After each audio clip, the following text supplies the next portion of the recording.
पहाड़ से दिल्ली तक का सफर।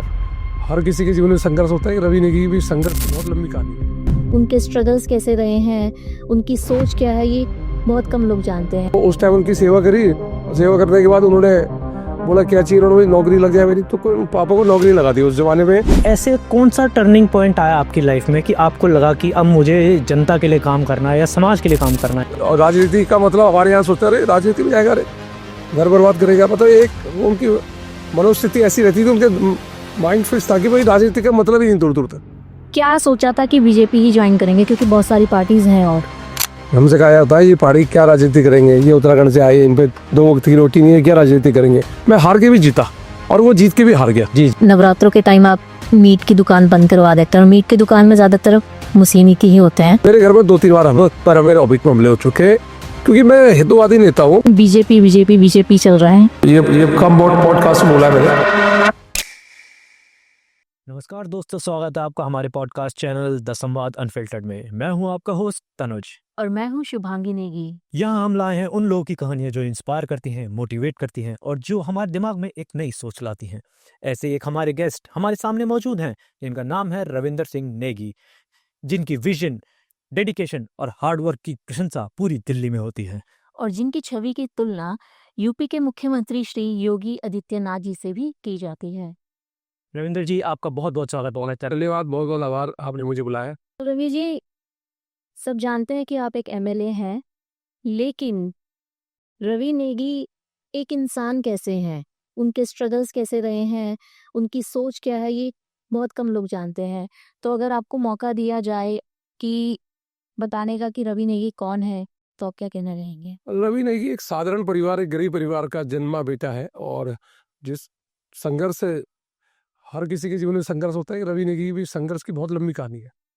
जो 1978 में दिल्ली में पैदा हुआ, बिलोन नगर में, और बिलोन नगर में पैदा होने के बाद सरकारी स्कूलों से पढ़ाई करके आगे निकला। दिल्ली यूनिवर्सिटी से पढ़ा, और दिल्ली यूनिवर्सिटी के बाद दिल्ली यूनिवर्सिटी से पढ़ने के बाद अपना भाजपा में गए। भाजपा में युवा मोर्चा की राजनीति स्टार्ट करी 2004 में, और 2004 में स्टार्ट करके फिर आगे बढ़ते रहे। और परिवार में शुरू से संघर्ष देखा। गरीबी से निकले हुए छोटे से मकान में हम लोग रहते थे। पिताजी जब आए थे यहाँ दिल्ली में, शुरुआती दिनों में एक छोटा सा 450 स्क्वायर फीट का मकान लिया था उन्होंने। तो उस जमाने में डीडी होती थी, मकान बनाते थे, तोड़ जाती थी, तो जैसे तैसे वो मकान बनाया गया। उसके बाद हम रहे, फिर हम छोटे छोटे थे, स्कूल जाते थे, प्राइमरी स्कूल में। तो स्कूल में उन दिनों स्कूल में दरी भी खुद लेके जानी पड़ती थी अपनी, टाट आप दरी बिछाएंगे तब जाएंगे। और स्कूलों में उन दिनों स्कूल इसलिए जाते थे कि स्कूल में हमें बिस्किट मिल जाते थे, हमें ब्रेड मिल जाती थी, क्योंकि घर में अभाव था कई चीज़ों का। कोई टाइम गरीबी थी, बहुत ज़्यादा गरीबी थी पूरा क्षेत्र में। लोग प्रवासी लोग थे, हम उत्तराखंड से आए थे, तो हम रहते थे, लोकल नहीं थे, इसलिए गरीबी का अभाव था। स्कूलों में जाते थे, ब्रेड मिल गई, कभी बिस्किट मिल गया, बड़ा अच्छा लगता था। फिर उसके बाद ऐसे ही संघर्ष करते रहे। पिताजी यहाँ नौकरी करते थे सरकारी, तो फिर भी घर में अभाव थे चीज़ों के। पिताजी ऑफिस से आने के बाद भी अपना एक पर्सनल काम करते थे, तो हम भी मदद करते थे उनकी। तो ये ऐसी बीता संघर्ष वाला जीवन बचपन से। तो रवि जी, एक चीज हमें जाननी है, आप उत्तराखंड के अल्मोड़ा जिले से आते हैं, तो पहाड़ से दिल्ली तक का सफर कैसा रहा? मतलब आपके पिताजी कैसे दिल्ली में आए, ये हम हमारे अगर दर्शकों को आप बताएं। हाँ, पिताजी सन 1975 में दिल्ली आ गए थे, और दिल्ली में जब आए शुरुआती दिनों में बताया उन्होंने कि करोल बाग, पहाड़गंज एरिया में उस टाइम होटलों में नौकरी करने के लिए दौड़ी उन्होंने। और नई नौकरी नहीं भी मिली तो बताते हैं कि पहाड़गंज की सड़कों में दरी बिछा के लेटे रहते थे। फिर वहाँ लोग हटाए तो फिर इंडिया गेट, बताते कि इंडिया गेट में लेटे रहे हम 4-5 दिन, 10 दिन, 15 दिन, घर था नहीं। फिर 15-20 दिन बाद एक अस्पताल में उनको नौकरी मिली। एक कोई बड़े अफसर, कोई बड़े बाबू थे, उनके लिए सेवा करने के लिए। तो उस टाइम उनकी सेवा करी। सेवा करने के बाद उन्होंने बोला क्या चाहिए, उन्होंने नौकरी लग जाए मेरी, तो पापा को नौकरी लगा दी। उस जमाने में सरकारी नौकरी लग जाती थी कि चलो जी कच्चे में लगा देते हैं आपको, तो पिताजी को लगा दी पियोन की नौकरी। तो पियोन की नौकरी लगाई पिताजी को। तो उसके बाद पिताजी ने हमें माता जी को बुलाया दिल्ली सन 75 में। तो हम किराए पर रहे सकरपुर में। एक छोटा सा घर था हमारा, सकरपुर में किराए पर रहते थे।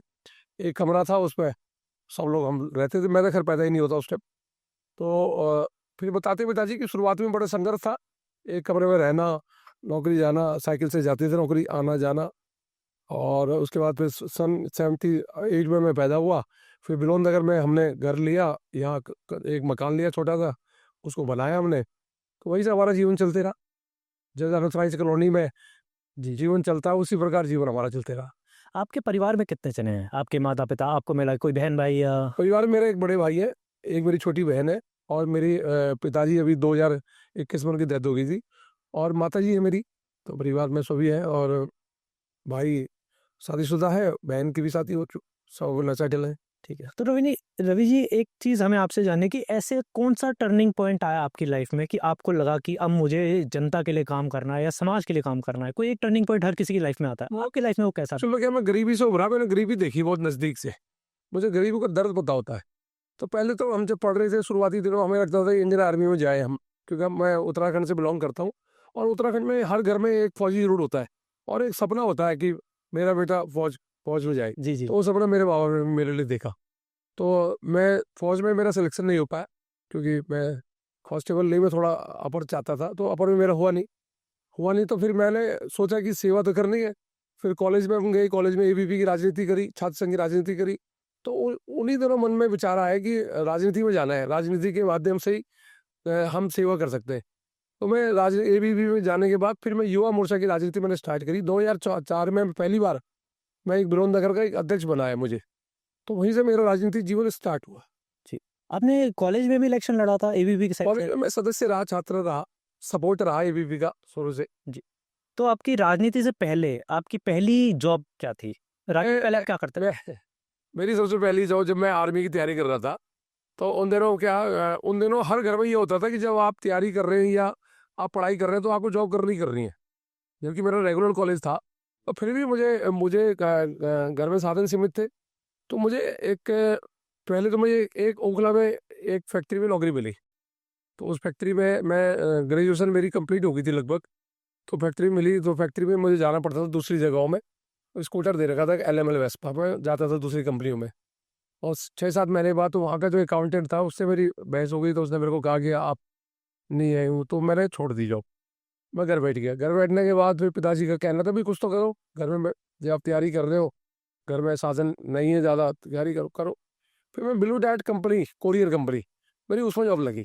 अच्छा। उसमें जॉब लगी क्लाउड प्लेस में, अंतरिक्ष भवन में मेरा ऑफिस था, KG मार्ग में। हाँ जी, हाँ जी। तो मुझे आज भी याद है कि हम लोग मेरी नाइट ड्यूटी रहती थी, नाइट ड्यूटी में जाते थे हम। रात को जितनी भी शिपमेंट होती थी बाहर की, दिल्ली की, तो उसको हम अलग करते थे, ये इस राज्य के पूरी रात काम चलता था। अगले दिन सुबह हम घर पहुंचते थे। फिर बाद में मुझे बाहर फील्ड में उतारा। फिर मैं कोरियर लेके घरों में जाना, कोरियर देना, ये देना वो देना। तो मन में ये पीड़ा होती थी, यार क्या सोचा था कि क्या सेवा नहीं और क्या कर रहा हूँ, मन दुखी सा रहता था। तो एक दिन पिताजी से बात करी कि भाई, पिताजी को बताया कि भाई मेरे से तो नहीं होती नहीं जॉब, क्योंकि अब मैंने तो कुछ और सोचा था। उन्होंने कहा ठीक है, आप करो जो करना है। तो फिर उसके बाद मैंने जॉब छोड़ी। जॉब छोड़ने के बाद कुछ दिन तक मैं प्रयास करता रहा राजनीति में, फिर मेरे को मिली नहीं एंट्री कहीं से भी। फिर पिताजी ने कहा भी कुछ जॉब कर लो दोबारा। फिर मैंने एक जॉब पकड़ी, एक अखबार था, एक अखबार आता था, वो ऐड का अखबार था, उसमें ऐड होती थी, सकरपुर उसका ऑफिस था। तो मैं वहाँ मैंने उस कंपनी में जॉब करी 7-8 महीने, साल भर। फिर मेरे उड़न से रहती थी, मेरे को लगता था यार कर क्या रहा है, क्या सोचा था कर क्या रहा। मैंने जॉब छोड़ दी। जॉब छोड़ के मैं फिर सीधा मैं राजनीति में आ गया। मैं राजनीति में आया, मेरे पिताजी को बोला अब मैं राजनीति ही करूँगा। उन्होंने ठीक है जैसा आप करो। तो मैं राजनीति में आगे 2004 से मैं 21 साल का रहा। मैं उस टाइम राजनीति में घुस के चले गया। 2004 में मैं युवा मोर्चा का रहा सदस्य। तो दोस्तों, जैसा कि आप देख रहे हैं कि स्ट्रगल्स के बिना ज़िंदगी में कुछ भी नहीं है। रवि जी ने इतने स्ट्रगल किए और आज वो जिस मुकाम पे हैं वो एक काबिल तारीफ है। तो 2004 में आपने राजनीति की जर्नी अपनी स्टार्ट करी। तो 2004 से लेके आज 2025 है, तो क्या आपको लगा उसमें, मतलब कैसा आपकी जर्नी रही है? बहुत बड़ा संघर्ष रहा, क्योंकि हम लोग पहली पीढ़ी, हमारी पीढ़ी कोई थी नहीं राजनीतिक जीवन में। हम तो उत्तराखंड से आए हुए थे। हमारे परिवार में यही बताया जाता था कि भाई नौकरी लगाओ, सरकारी या प्राइवेट नौकरी लगाओ। मतलब एक ही बात होती थी। और राजनीति का मतलब हमारे यहाँ सोचते रहे राजनीति में जाएगा, घर बर्बाद करेगा। मतलब एक उनकी मनोस्थिति ऐसी रहती थी, उनके माइंड फिक्स था कि भाई राजनीति का मतलब ही नहीं दूर दूर तक। राजनीति उन लोगों के लिए बनी है जो लोकल लोग हैं, जो अमीर लोग हैं, जैसे यहाँ दिल्ली के कई जो दिल्ली लोकल लोग हैं, उनके लिए राजनीति है, हमारे लिए राजनीति नहीं है, हमारे लिए नौकरी है। तो एक था वो, उसको भी मैंने हटाना था, जो एक लगा हुआ था माथे पे कि भाई ये, तो मुझे लगता था कि यार राजनीति में तो संघर्ष बहुत था शुरू में। जब हम राजनीति में गए तो हमारी मजाक उड़ाई जाती थी, हमसे कहा जाता है ये पहाड़ी क्या राजनीति करेंगे, ये उत्तराखंड से आए, इन पे 2 वक्त की रोटी नहीं है, क्या राजनीति करेंगे। तो चैलेंज था, और चैलेंज स्वीकार करना उत्तराखंड के लोगों को आता है, क्योंकि हम लोग बहुत जमीन से जुड़े हुए होते हैं, और हमारे अंदर एक जो हमें कोई चैलेंज करता है तो उसको हम फिर चैलेंज लेते ही हैं। तो वही मेरे मन में 20-21 साल का था, मेरे मन में भाव आ गया था कि एक दिन विधायक बनना है दिल्ली का। तो वो 21 साल के बच्चे में जो विधायक का भाव आ गया था, तो उसको पूरा करने की गोल डिसाइड हो गया था उसी दिन। मैंने कह दिया था कि भाई मैं विधायक बनूंगा। तो उसी दिन से जर्नी चालू हो गई। फिर युवा मोर्चा की राजनीति करी हमने। 2006 में मैं डिस्ट्रिक्ट का उपाध्यक्ष बन गया था युवा मोर्चा का, मयूरभंज जिले का। उस टाइम कांग्रेस की सरकार थी, हम प्रदर्शन करते थे जिले में, आए दिन हम प्रोटेस्ट करते थे शीला दीक्षित के खिलाफ। खूब भीड़ लेके जाते थे, आते थे, और कई बार प्रदर्शन होते थे जंतर मंतर में, हम पिटाई भी खाते थे पुलिस की। जी कई बार हमने संघर्ष किया। फिर 6 से लेकर 10 तक जिले में रहा। 10 के बाद मेरे को युवा मोर्चा दिल्ली प्रदेश का उपाध्यक्ष बना दिया था। अच्छा। उस टाइम नकुल भारद्वाज जी हमारे अध्यक्ष होते थे यूथ के, मैं उपाध्यक्ष होता था। तो उस टाइम पे फिर हमने संघर्ष किया। 2010 में केंद्र में सरकार कांग्रेस की थी, दिल्ली में भी कांग्रेस थी। तो हम लोगों ने संसद घेराव किया। हम लोगों ने एक राष्ट्रीय एकता यात्रा निकाली जम्मू में, लाल चौक में झंडा फहराने के लिए। हमने गिरफ्तारी दी, जंतर मंतर में हमने डंडे खाए, पूरी पूरी रात हम पार्लियामेंट थाने में गिरफ्तार हुए। तो हमने संघर्ष जारी रखा। हमने बोला भाजपा संघर्ष जारी रखेगी जब तक इस सरकार को पलटेंगे नहीं। और हम लगातार संघर्ष करते रहे। 4-5 मुकदमे भी रहे आए उस जमाने में हमारे ऊपर। मुकदमे मतलब वही राजनीति वाले मुकदमे, जी जी जी। कभी ये कभी वो। उसके बाद फिर जनता के हित के लिए लड़ाई लड़ी हमने, कई मुकदमे उसमें हुए, फिर लड़ते रहे। फिर 2014 में भाजपा की सरकार आई केंद्र में, केंद्र में सरकार आई, दिल्ली में आम आदमी आ गई। फिर संघर्ष फिर भी रहा हमारा, संघर्ष करते रहे। पर ये है कि केंद्र में भाजपा आने के बाद थोड़े लक खाने बंद हो गए, मतलब पिटाई कम होती थी। पुलिस, केंद्र में पुलिस हमारी थी, तो डंडे नहीं पड़ते थे। तो प्रोटेस्ट होता था, उसका पानी चलता था, और पानी से पुलिस छोड़ती थी पानी, तो भीग जाते थे, वाटर कैनल छोड़ते थे तो आ जाते थे, गिरफ्तारी होती थी, छोड़ जाते थे। संघर्ष चलते रहा। फिर 2017 में पहली बार जब निगम का मुझे टिकट दिया मेरी पार्टी ने, और निगम, बड़ी खुशी खुशी की बात थी कि 2004 से राजनीति करता था, 13 साल बाद टिकट मिली जी। और टिकट मिली तो बड़ी खुशी थी लोगों में, और उत्तराखंड के लोगों में मूल में बहुत खुशी थी कि भाई हमारे बेटे को टिकट मिल गई। बड़ा उत्तराखंड का बैंड बाजी से लेकर सब, एक हमारी बीन होती है उसको बजा कर लोग, जी जी जी जी। और पिछौड़ पहन के पूरा लोग डांस वांस करके पूरा पहुंचे, घर में आए। उसके बाद नॉमिनेशन करने गया मैं। नॉमिनेशन करने के बाद मैंने नॉमिनेशन किया ढोल ढोल के साथ, और नॉमिनेशन करने के बाद 2 दिन मैंने प्रचार किया। और प्रचार करने के बाद मुझे पता चला कि मेरे नॉमिनेशन में कोई दिक्कत है। तो वह दिक्कत हुई तो मैं कोर्ट पहुंचा, जहाँ SDM कोर्ट था, वहाँ पहुंचा तो विधायक सिसोदिया होते थे। जी जी। तो मेरी एक्टिविटी इतनी तेज थी, सिसोदिया जी को डर लगता था मेरे से कि ये भविष्य में मेरा काल बन सकता।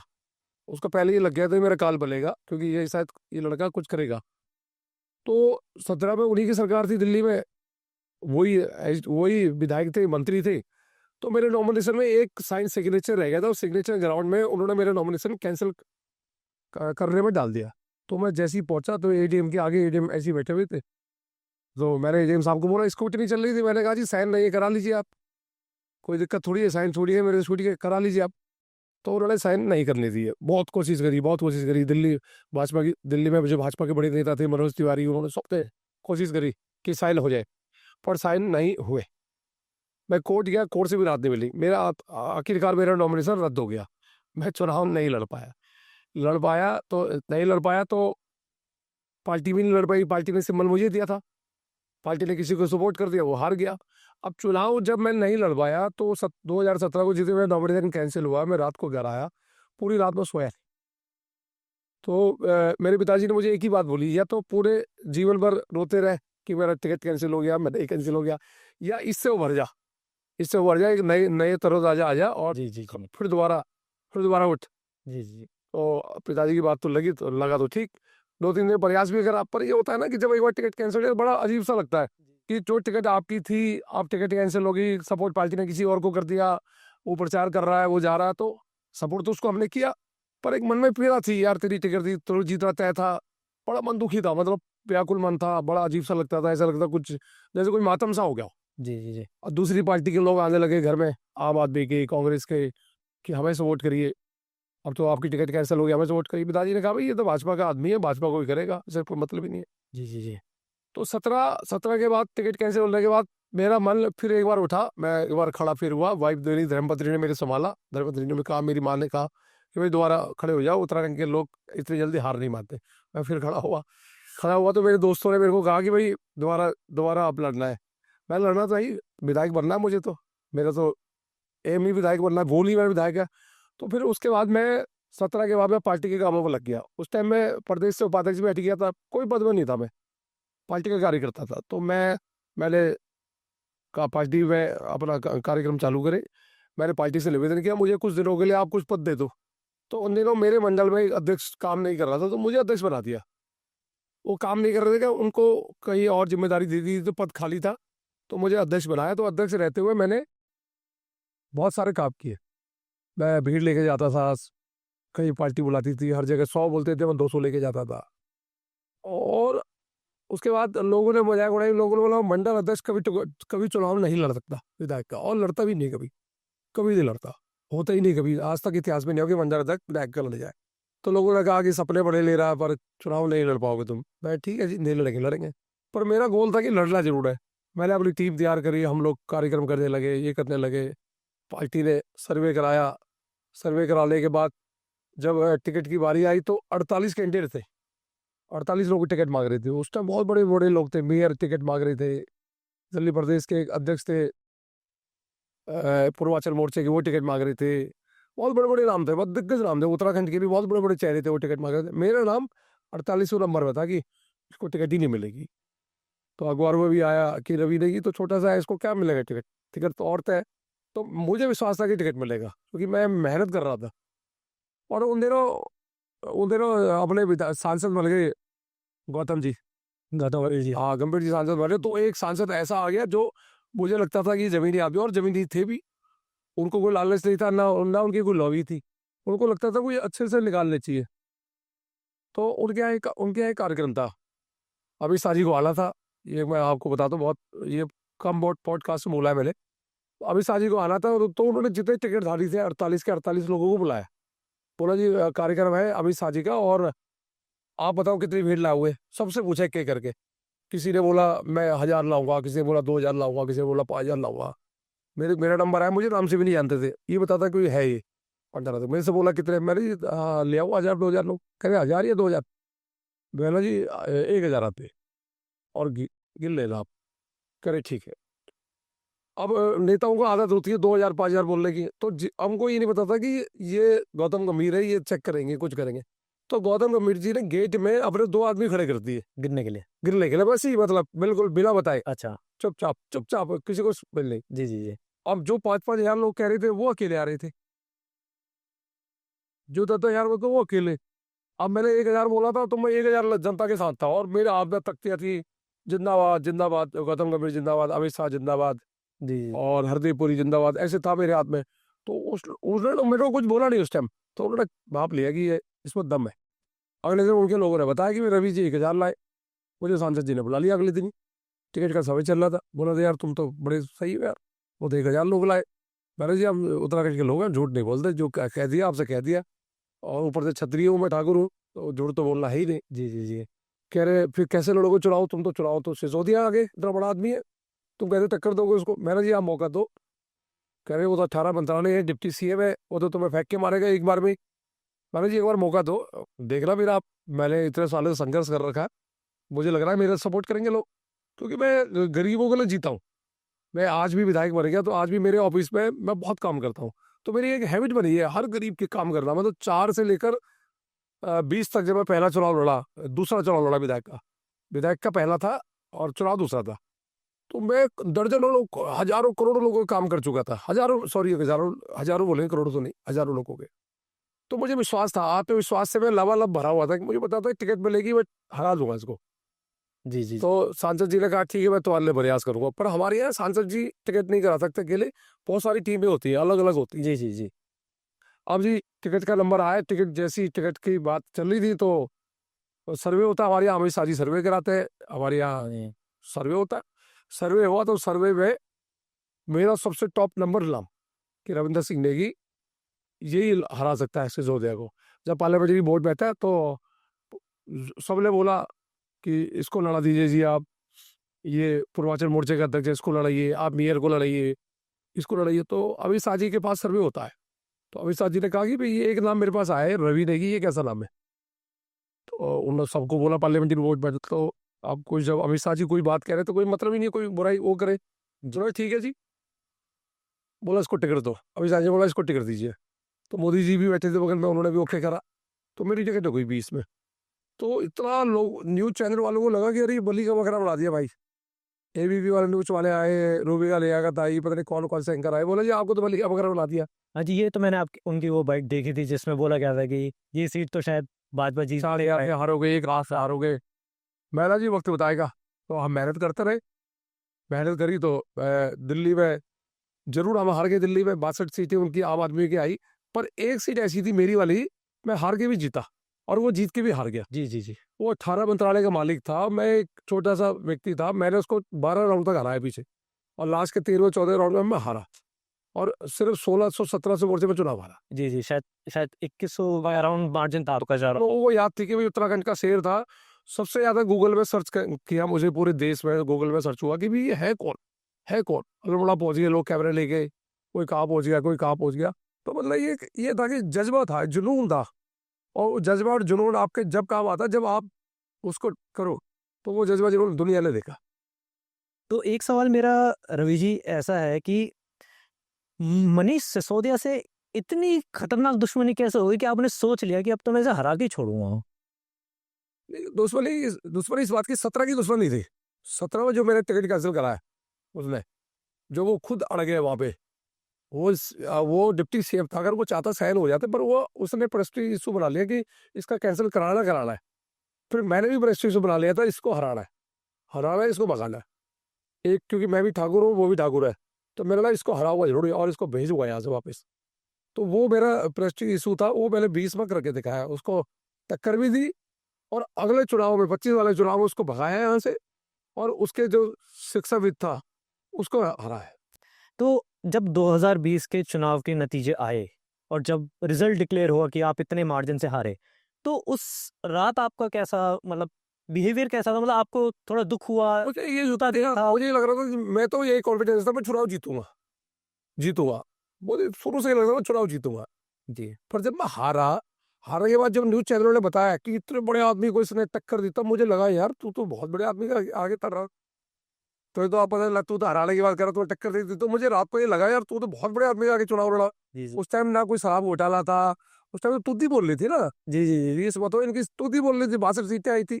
उस टाइम तो सिसोदिया को बिल्कुल दिल्ली का मालिक बोलते थे, डबल, ये तो दिल्ली का सुपर सीएम था। जी जी जी जी तो मुझे रात को लगा कि भाई तू तो बिल्कुल सही ट्रैक में है, तो बहुत बढ़िया, तो बहुत बढ़िया टक्कर दी।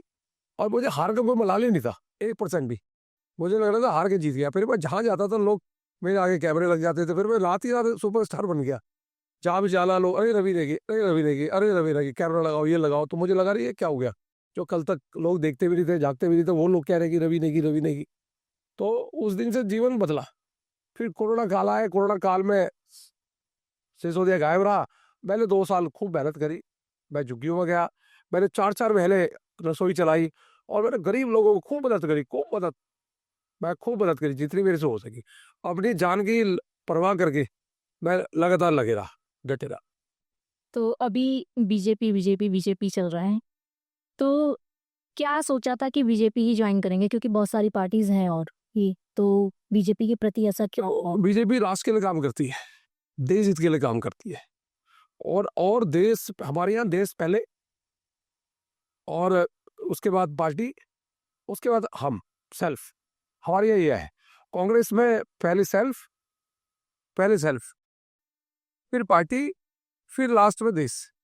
तो हमारी परिभाषा तो देश पहले। तो हमारा तो बहुत बड़ा इतिहास है, अटल बिहारी वाजपेयी से लेकर लाल कृष्ण आडवाणी से लेकर मुरली मनोहर जोशी से लेकर हमारे तो ऐसे ऐसे दिग्गज नेता रहे जिन्होंने इस पार्टी को सींचा। जब हमारी 2 सीट होती थी 1980 में, हमारी मजाक उड़ाई जाती थी। तो आज देश हित के लिए आज जितना काम जी जी हम कर रहे हैं, शायद कोई पार्टी कर पाएगी या करा होगा। तो मोदी जी से कभी मुलाकात हुई है? मोदी जी से मेरी कई बार मुलाकात हुई। मेरा सौभाग्य है, मैं 2020 का जब चुनाव लड़ रहा था, तो जब मैं चुनाव लड़ रहा था तो मोदी जी की सभा आ गई। मोदी जी की सभा से पहले नड्डा जी की सभा थी। नड्डा जी श्री राम चौक में आए मेरी बात। तो आए तो नड्डा जी आए तो नड्डा जी ने भाषण वाषण दिया। जब भाषण जाते हुए उन्होंने मेरे कंधे में हाथ रखा, उन्होंने बोला ये टिकट तुम्हें मोदी जी ने दी है। तो मैंने बोला राष्ट्रीय अध्यक्ष सबके लिए कहते होंगे टिकट मोदी जी ने दी है, तो मुझे नॉर्मल सा लगा, हाथ दिया। फिर मैं जब सीबीटी ग्राउंड में गया, जब प्रधानमंत्री आए थे, तो वहाँ पहुंचा। तो वहाँ पहुंचने के बाद मोदी जी मिले सबसे। मैंने मोदी जी को ऐसा नमस्ते किया, तो उन्होंने मेरे कंधे में हाथ रखा। वो फोटो आज भी है 2020 का। जी जी जी जी जी तो उन्होंने कहा कि टिकट मेरी है, जीत के आना है। तो मुझे एकदम नड्डा जी की बात क्लिक लगी। मुझे लगा भाई नड्डा जी ठीक कह रहे हैं, ये तो क्लिक, मुझे तो ठीक है ठीक। क्योंकि मोदी जी को उत्तराखंड के लोग बहुत पसंद आते हैं। जी जी आपने देखा हो केदारनाथ बद्रीनाथ वो इस तरह जाते हैं। आज केदारनाथ बद्रीनाथ पूरे वर्ल्ड में फेमस कर दिया मोदी जी ने, ब्रांड एम्बेसडर है। तो उन्होंने बोला टिकट मेरी, जीत के आना है। तो मुझे लगा उस दिन भाई मोदी जी ने टिकट मुझे दी है। तो ये रहा मेरा 2020। उसके बाद में 2021 में मेरे फादर की डेथ हो गई। मैं चुनाव हारा, और चुनाव हारने के बाद मुझे मेरी पार्टी ने कहा कि आपको आसाम जाना है, भूटान बॉर्डर में। आसाम लास्ट में भेज दिया मुझे। वहां से भूटान बॉर्डर मतलब पैदल था, 10 मीटर में जी जी गेट लगा हुआ था। पिताजी का स्वास्थ्य ढीला था, पिताजी मैक्स में भर्ती थे, कैंसर हो गया था उनको। और पार्टी ने कहा भाई चुनाव जाना प्रचार में। चले गया भूटान बॉर्डर। मैं चले गया, तो जाने के बाद 4 दिन बाद फोन आया दिल्ली से कि पिताजी सीरियस है, आप फटाफट आओ। मैं फ्लाइट पकड़ के मैक्स पहुंचा, और पिताजी रात को मेरे को देखा, उन्होंने सुबह उनकी डेथ हो गई। तो फिर 13वीं करी। 13वीं करने के बाद मैंने फिर अपनी पार्टी को बोला, मैंने जी मुझे दोबारा भेज दो अगर वहाँ चुनाव नहीं हुआ तो मेरी पार्टी ने कहा यार अभी तो पिताजी डेथ हुई है तुम्हारी, और ये बाल भी उड़े हुए तुम्हारे, तो ऐसे कैसे, मतलब थोड़ा घर देखो। मैंने पार्टी पहले है भाई, ये हो गया ना, पिताजी बेटे का फर्ज पूरा कर दिया ना मैंने, जी भेज दो। जी उन्होंने भेज दिया मुझे। मैं दोबारा पहुंच गया वहीं उसी सीट में पहुंच गया। तो अब उन लोगों ने जिन्होंने मेरे बाल देखे थे, कार्यकर्ताओं, कह रहे क्या हुआ, मेरे पिताजी की डेथ हो गई। तो बड़ा उनको चंबा लगा कि यार ऐसा भी व्यक्ति होते हैं जो पिताजी की डेथ हो गई, यहाँ प्रचार कर रहा है। तो मेरी खुद किस्मती थी कि मोदी जी की सभा आ गई वहां पे तबा, और उस सभा का मुझे इंचार्ज बना दिया, क्योंकि वो प्रभारी था। जी जी जी इंचार्ज बना दिया, तो सारा मेरे हाथ पे ही था वहाँ पे। मोदी जी जिस दिन आए तो उस दिन सब स्वागत में खड़े थे, वहाँ के नेता भी, मैं भी, सब खड़े थे। उस दिन कोरोना काल था, तो मुंह में मास्क लगा हुआ था। जी जी मैंने मोदी जी को हाथ जोड़े, मेरे बाल उड़े हुए थे। तो मोदी जी ने मेरे से पूछा कि भाई ये बाल को काटे हुए। मैंने जी पिताजी बीमार थे और कैंसर था। कह रहे क्या हुआ, मेरा कैंसर था जी। कह रहे मेरा डेथ हो गई। कह रहे तुम फिर यहाँ। मैंने जी पार्टी की सेवा करनी थी। कह रहे 13वीं, मैं 13वीं अभी करके आऊँ 3 दिन पहले। अच्छा ये मतलब उनको अचंबा हुआ, मेरी शक्ल देखी उन्होंने। मैंने जी 3 दिन पहले 13वीं करके आया। कह रहे पार्टी के, मैंने पार्टी के लिए समर्पण है जी पूरा। तो बड़ा खुश हो गए, आगे को निकले। तो पार्टी के लिए समर्पित है, तो कहीं ना कहीं पार्टी दिखती कि भाई इतना जो आदमी पार्टी के लिए लगा हुआ है। और फिर वो सीट में चुनाव जिता के आए। और ऐसे कितने स्टेडियमों में गया। अभी 22 में मैं निगम पार्षद था, मैं गया राजस्थान में 2-3 महीने रह के आया। मैं 21 में मैं वहाँ रहा अल्मोड़ा में 1.5 महीना। तो पार्टी हमें भेजती रहती है, हम पार्टी के काम से जाते रहते हैं। ये तो जब आपने प्रधानमंत्री जी से मुलाकात करी, और आपने ऐसा प्रधानमंत्री जी से क्या सीखा कि एक चीज आपने ऐसी सीखी हो कि यार ऐसा बनना मुझे, कि प्रधानमंत्री जी जैसे मैं भी ऐसे करूं? देखो प्रधानमंत्री जी का एक शुरू से 2014 में जब वो पहली बार प्रधानमंत्री बने, तो सबसे पहले लाल किला के प्राचीर में जब वो भाषण दे रहे थे, तो लोगों को लगा प्रधानमंत्री बहुत बड़ी बड़ी बातें करेंगे, बहुत बड़ी बड़ी योजनाएं बताएंगे, कई हजार करोड़ की। और प्रधानमंत्री ने कहा कि गांव की महिलाओं के लिए शौचालय बनने चाहिए।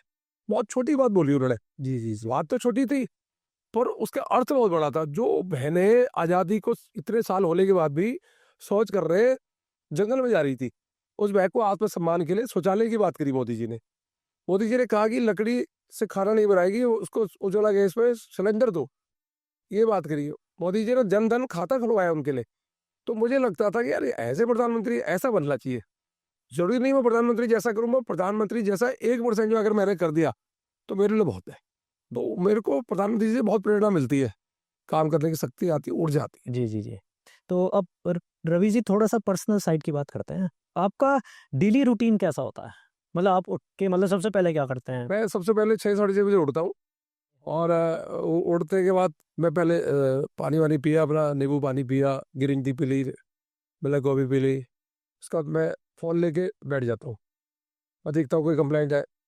मेरे को सुबह योगा करना होता है वैसे आधा घंटा, तो फ़ोन पकड़ता हूँ, कोशिश करता हूँ योगा करूँ, पर फ़ोन में कई चीज़ें होती है, कोई कहता है मेरा पानी नहीं आ रहा, कोई कहता है ये आ रहा। बड़ी फिर कोशिश करता हूँ यार अब तो कर ले, अब तो आधा घंटा हो गया फ़ोन देख के, तो अब तो बैठ जा। फिर बैठ जाता हूँ, आधा घंटा 1 घंटा अपना योगा प्राणायाम किया और उसके बाद फिर मैं बैठ जाता हूँ। फिर उसके बाद लोग आना चालू हो जाते हैं घर में ही, कोई कंप्लेंट लेके, कोई 10 बजे तक मेरे घर में ताता रहता है। 10 बजे बाद मैं ऑफिस जाता हूँ, ऑफिस में ताता रहता है। उसके बाद फील्ड में निकल जाता हूँ, उसके बाद कार्यक्रम में निकल जाता हूँ, देर रात में पार्कों में निकल जाता हूँ, लॉ एंड ऑर्डर बढ़ाने की कोशिश करता हूँ। जुए के, शराब के, तस्करी, ये वो सब मैंने 4-5 महीनों के अंदर सब कंट्रोल कर दिया। तो मेरी कोशिश रहती है कि मैं वो काम करूं जो लीग से हटके हो। जी। आप विधायक बने हो तो आप सड़क तो बनाएंगे, वो तो मेरा काम है। पर आप अगर शराब बिक रही कहीं, बच्चों बर्बाद हो रहे युवा, तो मेरा पहला काम है कि शराब बंद कराना। जी, बिल्कुल, बिल्कुल। प्रताप नगर में मैंने शराब का ठेका बंद कराया। सिसोदिया जी एएसएन स्कूल के आगे ठेका खुल गए, मैंने वो ठेका बंद कराया। जी, जी, जी। खिचड़ीपुर 7 ब्लॉक में कच्ची दारू बिकती थी झुग्गियों में, मैंने वो बंद कराया। शशि गार्डन में खुलेआम अफीम गांजा बिकता था, मैंने वो बंद कराया, सट्टा बंद कराया। मेरे को धमकी मिली, मेरे को थ्रेट दी, मेरे को मार देंगे, ये करेंगे, वो करेंगे, पर वह चल रहा। शायद आपके घर पे हमला भी हुआ था। मेरे घर में 2-3 बार हमले, पर मेरे ऑफिस में हमले हो चुके हैं, क्योंकि मैं हिंदुवादी नेता हूँ। कई बार मैं मीट मांस की दुकान बंद करा देता हूँ नवरात्रों में, वो ही पीड़ा है। तो एक तो ये चीज़ हो गई कि आपका दिनचर्या कैसी रही। अब थोड़ा स्कूल लाइफ में आ जाते हैं, थोड़ा वहाँ भी बात करते हैं। आप स्कूल में स्पोर्ट्स में ज़्यादा थे या पढ़ाई में ज़्यादा? मैं स्कूल लाइफ में जैसे नॉर्मल होता है बच्चा वैसे ही था। मैं स्काउट एंड गाइड में जाता था। तो मैंने बताया ना कि मेरे को आर्मी में जाने का शौक था, तो उस टाइम एनसीसी होती नहीं थी स्कूलों में, उस जमाने में तो स्काउट होती थी। तो स्काउट में मैंने प्रथम सोपान, द्वितीय, तृतीय सारा कर रखा पूरा, जी, जी। जो मतलब डिग्री पूरी ले रखी उनकी, तो मैं करता था। तो मेरा शौक था और उसके बाद स्पोर्ट्स भी करता था। हम लोग कबड्डी भी खेल लेते थे, खो खो भी खेल लेते थे और स्कूल में पढ़ते भी थे। अब शरारती बच्चा था क्लास में, तो मॉनिटर बना देते थे कि मॉनिटर ये शरारती है, ये जो सबसे ज़्यादा शरारती होता था उसको मॉनिटर बनाया जाता था। तो हम शरारती थे तो हमें मॉनिटर बनाते थे। और उसके बाद फिर पीरियड भी कॉल करते थे।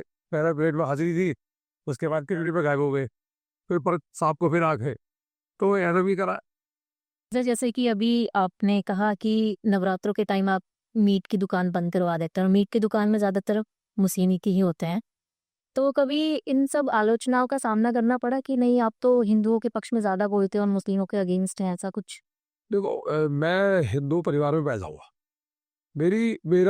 मेरी अपने धर्म के प्रति जवाबदेही है और मैं अपने धर्म को मानता हूँ।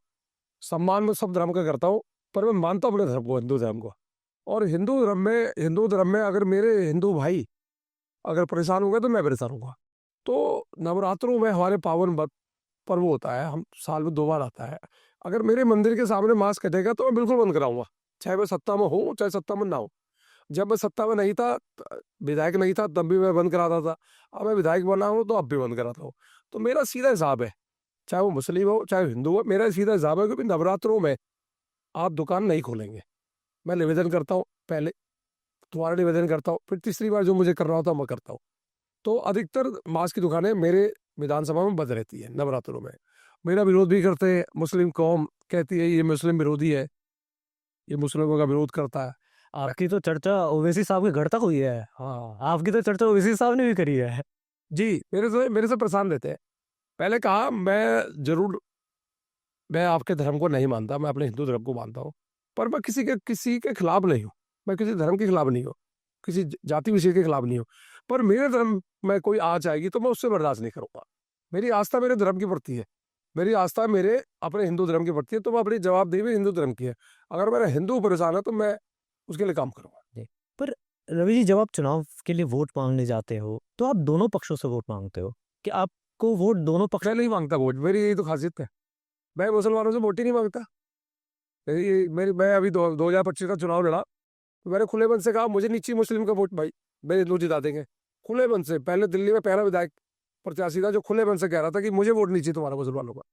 अब ये नहीं कि बोर्ड नहीं चाहिए तो उनका उनका काम तो मैं करता हूँ। मेरे ऑफिस में जाओगे आप, सारे बुरके वाली बहनें नजर आती है, काम उनका करता हूँ। बोर्ड नहीं चाहिए तुम्हारा, क्योंकि बोर्ड आपने देना नहीं है, हमें लेना नहीं है। जी। तो आपकी तुलना बीच में जब आप पार्षद रहे 2022 में, तो आपकी तुलना योगी आदित्यनाथ जी से की गई कि बिल्कुल ये तो योगी जी जैसे हैं कि मानोगे तो मानोगे वरना डंडे से बनवा देंगे। तो उस पे आपको कैसा फील होंगे? योगी जी के बराबर तो हम नहीं है, पर योगी जी और मेरे में एक कॉमन चीज है, वो भी क्षत्रिय ठाकुर हूँ, मैं भी ठाकुर हूँ, और वो भी उत्तराखंड से, मैं भी उत्तराखंड से। तो दो चीज तो कॉमन है हमारी, पर तीसरी चीज नहीं है, वो ज्यादा ठीक है, पर वो उनका बराबरी हम नहीं कर सकते, पर हम थोड़ा भी उनका 1-2% भी अनुसरण कर ले जी जी तो उतने में हमारा काम हो जाए। तो हमारी मेरी रहती है कि मेरे वार्ड में, मेरी विधानसभा में कोई भी अगर हिंदुओं के नाम से दुकान चलाएगा, नाम चेंज करके, कोई अकरम, कोई अब्दुल, अगर मेरी देवी देवताओं का नाम यूज करेगा कि सेना वाली पनीर भंडार और फलाना पनीर भंडार, तो मैं बर्दाश्त नहीं करूंगा, नाम चेंज कराऊंगा, और नाम चेंज कराता भी हूँ। नहीं। एक तो एक शायद आपके मंडावली में ही आया था, किसी की शादी हो रही थी तो कोई मुस्लिम केटरिंग वाला था जो खाने में थूक के करता था। तो ऐसे केसेस बहुत ज्यादा चल रहे हैं आजकल। जी बिल्कुल बिल्कुल। उस पे आपकी क्या राय है? मतलब नहीं नहीं बिल्कुल, जो ये पनीर होता है, जब नवरात्रे होते हैं, लोग दूध पनीर ज्यादा इस्तेमाल करते हैं। तो बहुत सारी बहनों ने मेरे से शिकायत करी कि भाई जब नवरात्रे होते हैं तो ये जो पनीर की दुकानें खुली हुई हैं मोहल्ले में, गढ़वाल पनीर है और कोई असद खान है वो बेच रहा है, तो नाम चेंज कराओ। तो मैं गया दुकानों में, मैंने जब देखा, मैंने पूछा, स्कैन करा उनका बारकोड, तो वो गढ़वाल पनीर और असद खान, कोई अब्दुल नाम है, वो शेरा वाली पनीर भंडार। तो नाम चेंज कराया, नाम चेंज करो भाई, जो असली नाम लिखो, दिक्कत क्या आप लोगों को?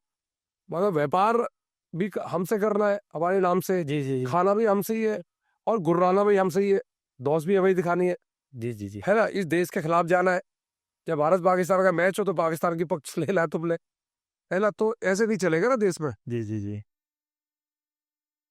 तो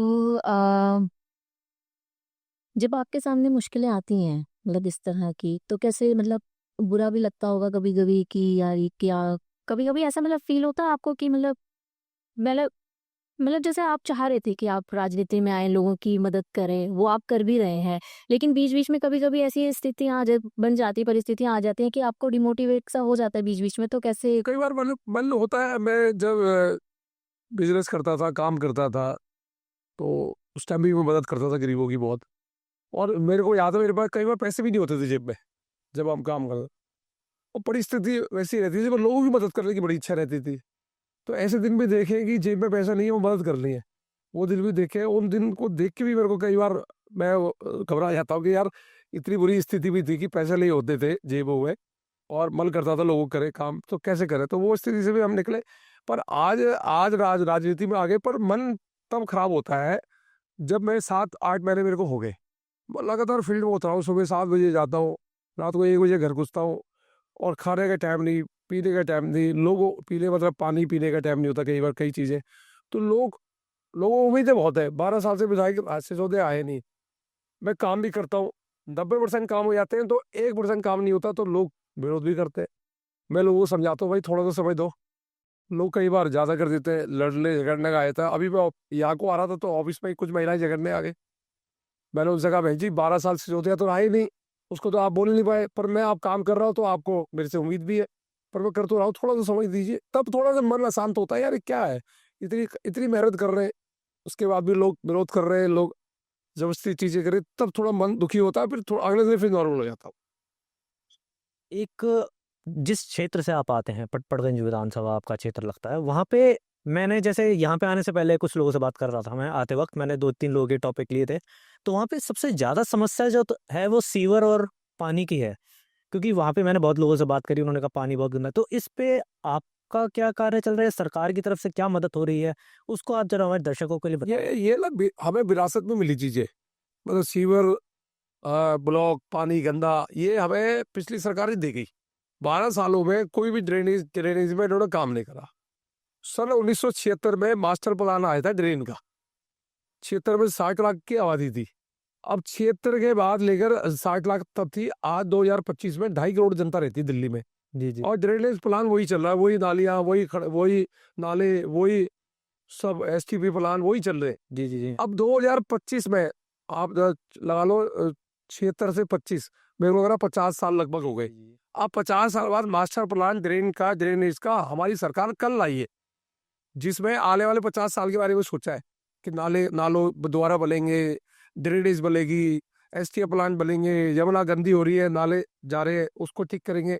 मतलब आप लगा लो 50 साल तक किसी भी सरकार ने ये नहीं सोचा कि इस पर मास्टर प्लान लाए। हम उस मास्टर प्लान को कल ले आए, कई हजार करोड़ की योजनाओं का कल उद्घाटन किया मुख्यमंत्री ने। जी हम सोच रहे हैं इसी प्रकार सीवर के लिए हम ला रहे हैं मास्टर प्लान, जिसमें सीवर जब से कॉलोनियां बनी है सीवर तब से बदले ही नहीं।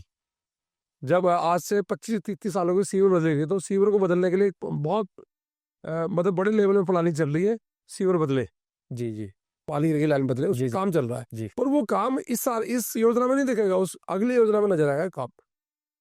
जी मतलब अगली योजना में काम बहुत बड़ा है ना, एक दिन का काम थे, हर गली में सीवर बदलना, हर गली पूरी कॉलोनी में, पूरी दिल्ली में करना, तो वो प्लानिंग बहुत बढ़िया है। जी उस पर अच्छा होगा। जी। तो आपको कब लगता है कि जब कि आपने अपने मिशन में एक बड़ा माइलस्टोन हासिल कर लिया कि यार ये काम मैंने कर दिया, ये तो वाहवाही हो जाएगी मेरी, ऐसा कब लगा? बहुत सारे काम है, मैंने बताया ना कि एक 5 एकड़ की जमीन थी, कोई अब्दुल नाम का कबाड़ी बैठा था, उसमें 10 कबाड़ी थे अब्दुल। अब मेरी किस्मत ही खराब है, जो सामने मैं जिसका विरोध करता वो मुस्लिम ही नहीं रहते। तो वो खिचड़ीपुर में 5 एकड़ की जमीन में बैठा हुआ था और 10 कबाड़ी थे, और उतना ताड़ा तंत्र था उसका, करोड़ों रुपए का उसका व्यापार था, और सरकारी जमीन में बैठा हुआ था। किसी की हिम्मत नहीं थी कि कोई इसको हटा दे। वो सिसोदिया की सरकार रही 12 साल तब भी रहा, कांग्रेस की सरकार रही 15 साल तब भी रहा। पहले का हो सकता है पहले के विधायकों को पैसे देता होगा, जो भी करता होगा। मैं आया जीतने के बाद 2 दिन बाद में मेरे को आगे लोगों ने बोला कि भाई जमीन है ये, बच्चों के पार्क के लिए जमीन है, पर ये बैठा हुआ है। मैं गया, मैंने उस अब्दुल को बोला, मैंने खाली कर दिया 2 दिन बाद इसको, मैं 2 दिन बाद आऊँगा।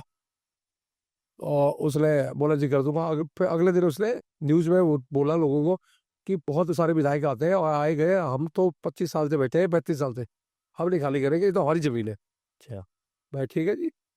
उसके बाद मैंने फिर एलजी साहब को लेटर लिखा, सबको लिखा, इधर उधर मुख्यमंत्री को लिखा, और मैंने उसको 2-3 महीने बाद उसको खाली ऑर्डर करा दिए।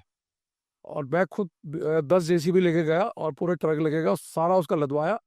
जो अब्दुल को बता दिया कि भाई कौन है विधायक। अब पूरा खाली कराया, खाली करने के बाद वहाँ बोर्ड लगाया डीडीए का, उसको पार्क के लिए, अब पार्क के लिए फाइल चल रही है, उसमें पार्क बनेगा, जमीन खाली हुई।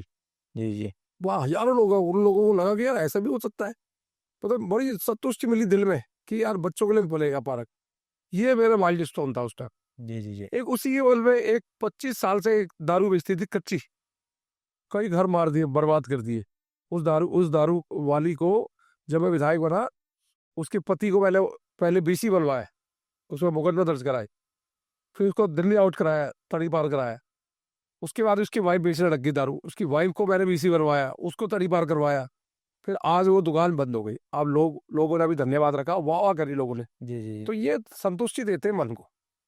प्रताप नगर में ठेका खोल दिया, सिसोदिया जी खोल के चले गए, स्कूल के आगे, कॉलोनी के आगे पहले शाम को निकलती थी तो जीरा दोबर था उनका, जी वो मैंने ठेका बंद कराया सरकार की मदद से, मुख्यमंत्री की मदद से। तो जब ये काम होते हैं तो एक मन को संतुष्टि मिलती है कि आप 6-7 महीने के अंतर्गत आपने इतने काम कर दिए। जी। तो एक तो ये चीज़ पूछनी कि दिल्ली में पोल्यूशन की समस्या काफ़ी टाइम से है, बहुत टाइम से है। तो उस पे सरकार का इस बार कोई मेगा एक्शन प्लान आने वाला है या पिछली सरकार की तरह ही? बहुत सारे काम चल रहे हैं पोल्यूशन के लिए। आप देखो ये समय पोल्यूशन का ही समय चालू हो चुका अभी, जी पर अभी ठीक है। आपको इस बार कुछ अलग ही दिखेगा। प्रदूषण के लिए बहुत काम कर रही है हमारी पार्टी, हमारी सरकार। और मुझे लगता है इस बार आप यमुना में भी देखेंगे, यमुना में भी आपको अब छठ पूजा आने वाली है, अनोखा मंजर नजर आएगा। जी।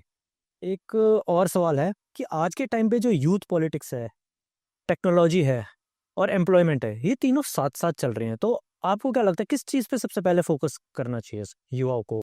तो यूथ किसी भी देश की अर्थव्यवस्था अगर मजबूत करने, किसी देश को अगर आगे बढ़ना है, तो उसको युवाओं की भागीदारी इसमें चाहिए, चाहे वो राजनीति हो, चाहे वो जॉब हो, चाहे कुछ हो। जी तो मुझे लगता है कि माननीय मोदी जी सब में काम कर रहे हैं। मोदी जी पॉलिटिशियन भी तैयार कर रहे हैं, नई एक कैंप खड़ा कर रहे हैं। मोदी जी विकसित भारत की तरफ भी लगे हुए 47 में देश विकसित होना चाहिए। देश विकसित जब होगा जब युवा ज्यादा से ज्यादा पार्टिसिपेट करेंगे। मोदी जी 11वीं अर्थव्यवस्था को मतलब उनकी 11वीं अर्थव्यवस्था को चौथी अर्थव्यवस्था में ले आए देश की। जी जी तो कहीं ना कहीं देश का विकास तो हो रहा है। 12 सालों में देश बदल तो रहा है। देश में कोई ऐसा घोटाला अभी तक निकल के नहीं आया इस सरकारों में, जो पहले घोटाले घोटाले होते थे। जी जी जी। एक और सवाल, आपके क्षेत्र में 3 मंदिरों को तोड़ने का ऑर्डर आया था बीच में, और मैंने आपकी वीडियोस देखता हूँ और मैं बहुत आपका एडमायरर भी हूँ। मैंने देखा आप दिन रात भर लगे हुए थे वहाँ पे। आप रात में शायद 10-11 बजे गए थे, सुबह आए थे 6-7 बजे। तो वो ऑर्डर हमारे सुनने में आया था, जैसे हमने बाकी लोगों से बात करी थी, कि वो दिल्ली की सीएम का ऑर्डर था, ऐसा हमें सुनने में आया था। बिल्कुल, वो दिल्ली की सीएम का ऑर्डर था। वो पिछली सीएम का, केजरीवाल। वो वो वो केजरीवाल का ऑर्डर था, क्योंकि जब ये मंदिर की एक कमेटी होती है, उसका चेयरमैन होता है चुनाव सीएम। जो केजरीवाल जी को मंदिर से तो नफरत थी शुरू से उनको। वो तो एक बुरकों वालों से और वो इमामों से ज्यादा प्यार रहता, क्योंकि इमामों को 40-40 हजार रुपये दिए उन्होंने, मंदिर की पुजारी को कुछ नहीं दिया। उनका तो एक ही सीधा एजेंडा है कि उनको लाभ दो। जी तो उन्होंने उस कमेटी के चेयरमैन रहते हुए बहुत सारे मंदिरों का तोड़ने का ऑर्डर कर दिया था। जी ठीक है, वो पुराने, हमारी सरकार को तो उस टाइम एक ही महीना हुआ था। पुरानी सरकारों ने ऑर्डर करे थे, उस ऑर्डर को पुलिस करा रही थी। तो मेरे को रात को पता चला, तो मैं तुरंत मैं 2 बजे करीब मैं सीधा पहुंच गया मौके स्थल पे। मैंने 2 बजे मुख्यमंत्री को फोन किया, 2 बजे रात को। मुख्यमंत्री ने बोला, हाँ रवि क्या हो गया? मैं, दीदी ऐसे ऐसे मंदिर ये फोर्स आ चुकी है और ऐसे ऐसे है। कह रही है ये तो फिर केजरीवाल की टाइम के ऑर्डर है। मैंने जी अब ऑर्डर तो है, तो केजरीवाल के पाँव हमें दौरे पड़ गए। तो उन्होंने कहा ठीक है मैं बात करती हूँ। तो पुलिस पूरी हावी थी, फोर्स थी, 20 बुलडोजर थे, कई हजार लोग थे। मेरे लिए चैलेंज था, विधायक था, मेरे लिए बहुत बड़ा चैलेंज था। मंदिर का 3 मंदिर का जी हफ्ता का जी सवाल था। जी मैंने बात करी तो 1 घंटा लगा, आधा घंटा लगा। मैंने डीसीपी को रोकने की कोशिश करी, रुके। डीसीपी हर बार बोलता था, भाई टाइम देखो, ये अब हमें तोड़ना ही पड़ेगा, आप बार बार टाइम ले रहे। मुख्यमंत्री बात करेंगे, मुख्यमंत्री का भी मेरे को हो रहा है 3:30 बजे कि एलजी से बात कर रही हो, चिंता मत कर दो, इसका ऑर्डर निकालना पड़ेगा, क्योंकि ऑर्डर है, इसका ऑर्डर ही निकालना पड़ेगा रोकने के लिए। अब 3:30 बजे कौन से ऑफिस खुले, कौन से कार्यालय खुले, ये भी चैलेंज था। फिर मुख्यमंत्री बात करते रहे। 5 बजे मुख्यमंत्री का फोन आया मेरे पे, भी ऑर्डर की कॉपी आ गई है, ऑर्डर निकाल दिए, रोक दिया गया। और मेरी लगातार हर्ष मल्होत्रा जी भी बात चल रही थी, सांसद वो भी लगे हुए थे। तो 5 बजे ऑर्डर आ गया कि रोको। तो जब तक 2:30 बजे से लेकर 5 बजे तक पुलिस रोकी हुई थी। मैं बैठ गया था वहाँ। 5 बजे ऑर्डर आया, पुलिस को दिया, पुलिस गई और लोगों ने एक अच्छी सांस ली। और लोगों को बड़ा अच्छा लगा। लोगों को लगा यार क्या हो गया, ये ऐसे विधायक को तो मंदिर ध्वस्त करने का ऑर्डर थे, और वो हमारी सरकार ने अनिश्चित कालीन के लिए रोक दिया उसको। आज उस बात को भी 5 महीने का अनिश्चित काल के लिए रोक दिया, अभी तक कोई वो नहीं। तो हम ऐसे ही काम भी करते। लोगों को लगा कि यार मंदिर बच गए, तो कहीं ना कहीं अपने अपने धर्म के लिए हम लोग दिल लगे। जी जी। तो यूथ के लिए आपका क्या संदेश है, कि मतलब जैसे आज के यूथ जो है कॉलेज लाइफ में बहुत ज़्यादा मतलब नशे की तरफ बहुत ज़्यादा मतलब अट्रैक्ट हो रहे हैं। मतलब कुछ लोग तो ऐसे टोरे के लिए पीते हैं कि हाँ चलो, तो उस पे आपका क्या संदेश है यूथ को ये कहूँगा, अपने हेल्थ और अपना शरीर का ध्यान रखना चाहिए, और एक अच्छे मन से आगे बढ़ना चाहिए, क्योंकि देश युवाओं का है। जितना युवा भागीदारी करेंगे उतना देश आगे बढ़ेगा। और माननीय प्रधानमंत्री जी, स्पोर्ट्स की तरफ युवाओं का बहुत रुझान रहता है प्रधानमंत्री जी का। और स्पोर्ट्स एक से बढ़कर एक एक्टिविटीज आजकल युवाओं के लिए है। पहले जब क्रिकेट को भगवान माना जाता था, आज सब गेम को भगवान मानते हैं। जी जी पर आप कोई भी गेम करो, इंडिविजुअल गेम, तो प्रधानमंत्री आपको सबसे पहले अपने घर बुलाते। तो आज आगे बढ़ने के बहुत सारे साधन है। आप खेल में आगे बढ़ो, आप स्किल्स में आगे बढ़ो, आप अपने स्वरोजगार बनाओ। आप बहुत सारी चीजें सरकार कर रही है, आपको मौका दे रही है काम करने का, आप करिए काम। जी सरकार का पूरा सपोर्ट है, स्थानीय विधायकों का सपोर्ट है। और युवाओं को आगे बढ़ना चाहिए, नशे में नहीं पड़ना चाहिए, यही संदेश है मेरा। जी जी। और एक छोटा सा एक रैपिड फायर राउंड आपके साथ खेलना है, ठीक? आपको फटाफट से जवाब देना है। हम आपसे एक सवाल कर रहे हैं, आपको 5-10 सेकंड के अंदर आपको उसका जवाब देना है। तो पहला सवाल ये है, अगर आप एक दिन के लिए कोई बॉलीवुड स्टार या क्रिकेटर बनते, तो वो कौन बनते और क्यों? हाँ, बॉलीवुड स्टार बनता या क्रिकेटर बनते? क्रिकेटर बनता। हाँ, तो कौन बनते और क्यों? अच्छा, ये तो बड़ा मजेदार सवाल है। क्योंकि जो तो मैं धोनी बनता तो वही मेरे उत्तराखंड के आता, वही बनना चाहिए था मुझे तो। अच्छा, क्रिकेटर में आप एम एस धोनी बनता। हाँ, बहुत शार्प माइंड है उनका। ऐसी कौन सी 3 चीजें जो आपके बैग में हमेशा रहती हैं? जब आप कहीं बैग लेके चलते हो, कौन सी 3 चीजें जो आपके साथ हमेशा? मेरे बैग में एक डायरी मिलेगी, एक पेन मिलेगा, एक पानी की बोतल मिलेगी, ये चीज़ रहती है मेरे। एक अगला सवाल आपके लिए बहुत मुश्किल होने वाला है रवि जी। भाजपा के अलावा कोई दूसरी पार्टी का ऐसा नेता जिसे आप अच्छा मानते हो, जिसे आपको लगता है कि यार ये एक ऐसा है जिसके साथ मेरी बन सकती है? मेरे को कांग्रेस में गुलाम नबी आजाद अच्छे लगते हैं, अच्छा, गुलाब नबी आज़ाद। स्पष्ट बात करता हाँ, वो शायद अभी 2-3 साल पहले रिटायर हुए है। हैं। हाँ, वो अच्छी बातें करते हैं, जी, जी, तो अच्छा हुआ है। जी। अगर आप अपनी लाइफ पे एक मूवी बनाते तो उसका टाइटल क्या होता? संघर्षी जीवन, और क्या होता। एक ऐसी चीज जो लोग आपके बारे में नहीं जानते। कोई कुकिंग का बहुत शौक है, खाना बनाने का। अच्छा, तो आपका सबसे फेवरेट फूड कौन सा है जब आप खाना बनाते हो? तो मतलब मेरा सबसे फेवरेट फूड है खिचड़ी। खिचड़ी। मैं मिक्स वेजिटेरियन सब मिला के जी। उसको एक कुक करके बनाता हूँ, खाता हूँ। अच्छा, मोमोज नहीं खाते आप? नहीं, अच्छा, फास्ट फूड बिल्कुल बिल्कुल नहीं। बिल्कुल भी नहीं। ठीक है, तो उत्तराखंड की कोई फेवरेट डिश आपकी जो आप घर पे भी बनाते हो? और वैसे उत्तराखंड में एक सोयाबीन होता है, चुड़कानी बोलते हैं उसको हम लोग, जी, जी, जी। वो खाते हैं। अच्छा, अहत की दाल है, उसको खाते हैं। जी, जी। ठीक है, तो ये तो बहुत ही ज़बरदस्त रैपिड फायर राउंड रहा, आपने फटाफट सारी चीज़ों के जवाब दिए। एक सवाल मुझे आपसे और पूछना, बस ये शायद थोड़ा आखिरी सवाल होगा कि देश और दिल्ली के लिए क्या मैसेज है आपका? भाई, मैं देश और दिल्ली के लिए यही कहूँगा कि देश हमारा आगे बढ़ रहा है, और उसमें दिल्ली की भागीदारी बहुत जरूरी चाहिए। आप दिल्ली के लोगों से कहूँगा कि ज़्यादा से ज़्यादा आप सपोर्ट करिए, जो राष्ट्रवादी लोग हैं उनका सपोर्ट करिए। जो राष्ट्र का विरोध करते हैं, जो ताकतें देश को खोखला कर रही हैं, उनको एक्सपोज करिए सोशल मीडिया के माध्यम से। आज इस प्रकार राहुल गांधी, केजरीवाल, ये देश का नुकसान करते हैं। जी, जी, जी। जब जब सर्जिकल स्ट्राइक होती है, एयर स्ट्राइक होती है, हमारे देश के सैनिकों का मनोबल बढ़ाना चाहिए। ये उस टाइम सबूत मांगते हैं। जी, जी। तो देश के युवाओं को समझना पड़ेगा। और जब जब जेएनयू में भारत तेरे टुकड़े होंगे इंशाअल्लाह, जब नारे लगते हैं, तो उस टाइम हमारे हमारे देश के लोगों को समझना चाहिए कि किस मानसिकता के लोग हैं। जी। अब्दुल अभी तक जिंदा है, तेरे कादिर जिंदा है, हम शर्मिंदा है, ये नारे लगते हैं। जी, जी। हम शर्मिंदा है, तेरे कादिर जिंदा है, कि कौन से देश में हो रहा है, ये हमें समझना पड़ेगा। और ये कौन लोग हैं जो आज वोट बचाओ यात्रा निकाल रहे हैं, घुसपैठी यात्रा निकाल रहे हैं। जी। इनको देश से मतलब नहीं है। जो संविधान की बुक लेके घूमते हैं लोकसभा में, जो कहते हैं कि हम संविधान बचाओ, राहुल गांधी, इनसे पूछो 77 में आज रातों रात इनकी दादी ने आपातकाल लगाया, सारे मंत्री जेल में ठूस दिए, 2 साल तक सारी अभिव्यक्ति की आजादी छीन ली, लोगों को रातों रात बंद कर दिया, 2 साल तक सारे टीवी प्रसारण बंद कर दिए। ये क्या था? और आज आज कहते हैं कि संविधान बचाओ, घुसपैठी बचाओ। घुसपैठी इसलिए बचाओ क्योंकि सारे घुसपैठी, सारे बांग्लादेशी, रोहिंग्या, मुसलमान देश के बॉर्डर बढ़ा दिए। जो देश के लोग हैं उनका वोट नहीं है, पर उनका वोट है। तो ये देश में ये चल रहा है। तो मुझे देश के लोगों से, दिल्ली के लोगों से निवेदन है कि इन लोगों को पहचानो। एक व्यक्ति जो चाय वाला बेचारा 18-20 घंटे देश के लिए काम कर रहा है, जिसके आगे ना पीछे, जिसका परिवार नहीं, कुछ नहीं, जिसको परिवार देश को अपना परिवार मानता है।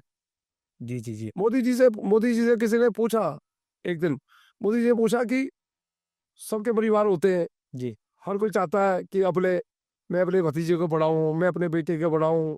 हर कोई, मुलायम सिंह अपने बेटे को पढ़ाता है, जी। लालू अपने बेटे को पढ़ाता है, देवेगौड़ा जी अपने बेटे को पढ़ाते हैं। क्या आपका मन नहीं करता कभी किसी को आगे बढ़ाए? तो उन्होंने उन्होंने बोले कि मेरा परिवार पूरा देश है, पूरा देश बढ़ेगा। पूरा देश आगे बढ़ना चाहिए। जी, जी। तो ये उन्होंने बोली। तो ये जो व्यक्ति इतना काम कर रहा है, उस व्यक्ति के साथ देना चाहिए देश को। और ये जो जो ताकतें जो देश में रहकर पाकिस्तान में उड़ान जाती है, उनको समझना चाहिए किस मानसिकता के लोग।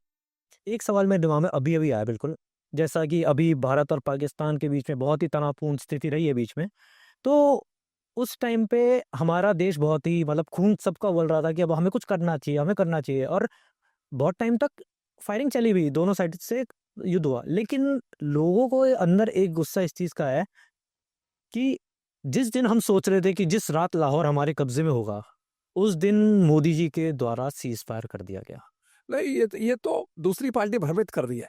देखो, ऑपरेशन सिंदूर, जी। मोदी जी ने ऑपरेशन सिंदूर इसलिए रखा क्योंकि हमारे सिंदूर उजड़ा हमारी बहनों का। कल हम ऑपरेशन सिंदूर दिया और घर में घुसकर मार के आए।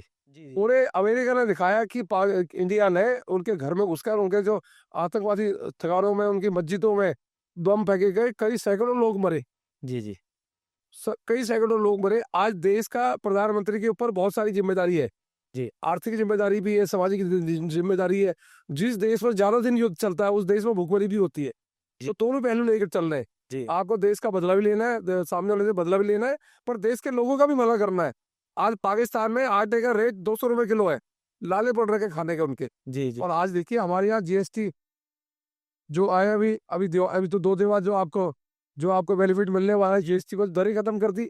आप सोचो आपकी थाली में जो चीजें 18% 28% जीएसटी था, वो जीएसटी मुक्त होने वाला है। जी जी जी अब देश का प्रधानमंत्री सोच रहा है मध्यम परिवार के लोगों के लिए कि उसकी थाली में जो हो जाए ना वो सस्ता हो। जी आज से पहले किसने सोचा?